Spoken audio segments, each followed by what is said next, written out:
Hello guys, welcome back sa Rai Anime Flix. Nauubusan ka na ba ng mapapanood na anime? Pwes huwag kang mag-alala dahil para sa araw na ito ay may mga bago akong anime recommendations na sure akong mag-e-enjoy kayong panoorin. Pero bago ang lahat pa-like at follow naman po ng Bilibili space natin, let's go mga anime lovers!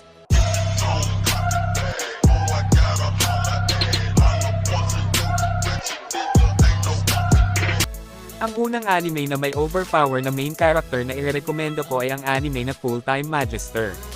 Ang anime na ito ay nagsimula nang si Mofan ay mapunta sa panibagong mundo. Isang mundo na naghahari ang mga may mga kapangyarihan. At ang lakas ng iyong kapangyarihan ang magiging basehan kung ano ang magiging reputasyon mo. Mayroong isang batang lalaki na bagaman nanggaling sa mahirap na pamumuhay ay nangarap na maging isang makapangyarihang magician. Nag-apply nga din siya sa isang prestihiyosong magic school. At nang matanggap siya dito ay kumalat sa buong paaralan ang tungkol sa kanyang kwento at naging isang katatawanan niya sa mata ng nakararami na naroon. Pero bagaman na ganun ang inaasal nila sa kanya ay nagawa naman niyang mamaster ang fire at lightning element. At sa pamamagitan nga nun ay magagawa na niyang baguhin ang kapalaran ng mundong kanyang napuntahan. Ito nga pala ay napalabas noong taong 2016. Ang pangalawa nga na anime na mairerekomenda ko sa inyo ay ang anime na pinamagatang The Eminence in Shadow.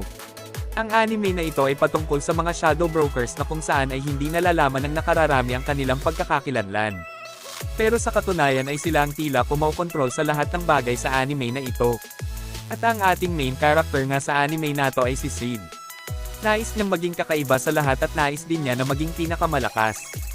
Kaya halos gabi-gabi ay pasikreto siyang nag-eensayo para lalo pa siyang lumakas. Pero sa di inaasahang pangyayari ay nasangkot siya sa isang aksidente at nang siya nga ay magising ay nasa katawan na siya ng isang baby at kalaunan siya ay naging head ng isang secret organization na kumakalaban sa mga masasamang nilalang na nagtatago sa mga anino. Siya rin pala ay napunta sa ibang mundo at ginamit niya ang nangyari sa kanyang yun para magawa niya ang kanyang matagal ng pinapangarap. Ang pangatlo nga sa ating listahan para sa araw na ito ay ang anime na pinamagatang Arifureta. Ang anime na ito ay napalabas noong 2019 at umiikot na ang kwento nito ng ang ordinaryong buhay ng isang 17 years old na otako na si Hajime Nagumo ay nag-ulo. Nang siya at ang mga kaklase niya ay na-summon sa isang fantasy world na kung saan ay naatasan nga sila na iligtas ang sangkatauhan. Samantalang ang ating bida nga ay nabigyan lang ng transmutation skills at wala nga siyang mga offensive powers. Ang mga kaklase naman niya ay nabiyayaan ng kakaibang mga abilities na tiyak na magagamit talaga nila sa pakikipaglaban. At habang nagkakaroon nga sila ng expedition sa Great Orcus Labyrinth ay trinidor siya ng isa niyang kaklase dahilan para mapunta siya sa kailaliman ng abyss. Nagawa naman niyang makasurvive sa pagkahulog pero kakaharapin naman niya ang iba't ibang mga malalakas na halimaw na madadaanan niya para makalaban. At sa kalagitnaan nga ng kanyang paglalakbay ay nakilala niya ang isang vampira na si Yu na nakakulong. Tinanais din ito na makalabas sa labyrinth. Dahil doon ay tinulungan niya ito at sabay nilang nilakbay ang buong labyrinth hanggang sa makalabas na sila.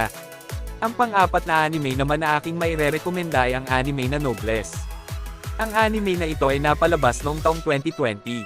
At ito nga ay patungkol naman sa kwento ni Rizal. Isa siyang noblesse at siya nga ay nakatulog sa loob ng 800 years at matapos nun ay nagising na siya sa panahong kasalukuyan. Ang kanyang tagasunod na si Frankenstein ay nagpanggap na isang head ng paaralan at samantalang si Rizal naman ay nagpanggap na isang mag-aaral para magawa nilang matago ang kanilang mga totoong katauhan. Ang mga nobles nga pala ay ang tinuturing na pinakamalakas na nilalang sa mundo at dahil nga dito ay sila na ang tinuring na Diyos ng mga tao. At sila na nga rin ang naging tagapagligtas ng mga mahihina. Hanggang sa isang araw ay may dumating sa paaralan na yun na dalawang nobles na sila Reyes at Sera. Sila ay naparito para malaman kung ano ang nangyari sa nawawalang kabaong kung saan doon nakahimlay ang natutulog na si Rizal. Ang panghuli naman sa ating listahan para sa araw na ito ay ang anime na pinamagatang Darwin's Game. Tungkol ito sa 17 taong gulang na high school sophomore na nagngangalang si Konami Sudo na tumanggap ng isang online invitation mula sa isang kaibigan na maglaro ng app game na tinatawag na Darwin's Game. Ngunit lingid sa kaalaman ni Konami ay may kinalaman ang larong ito sa labanan sa pagitan ng buhay at kamatayan, o sa madaling salita, isa itong survival game kung saan ang mga manlalaro ng larong ito ay binibigyan ng sigil, isang superpower na magagamit ng bawat isa upang makatalo ng kalaban o kapwa manlalaro. Ang sigil ni Konami ay tinatawag na The Fire God's Hammer kung saan nagagawa niyang muling likhain ang o mas pagandahin pa ang anumang mga bagay. At dahil sa angking abilidad at talino ni Konami, mabilis siyang naging top player sa larong ito na wala pang kahit isang naging talo. Sa kabila nito, ginagawa niya ang lahat para hindi makapatay, maliban na lang kung kinakailangan. Gumawa rin siya ng sariling grupo at pinamunuan ito, na ang layunin ay manalo sa Darwin's Game na walang pinapatay na sinuman. Like and follow for more anime recommendations.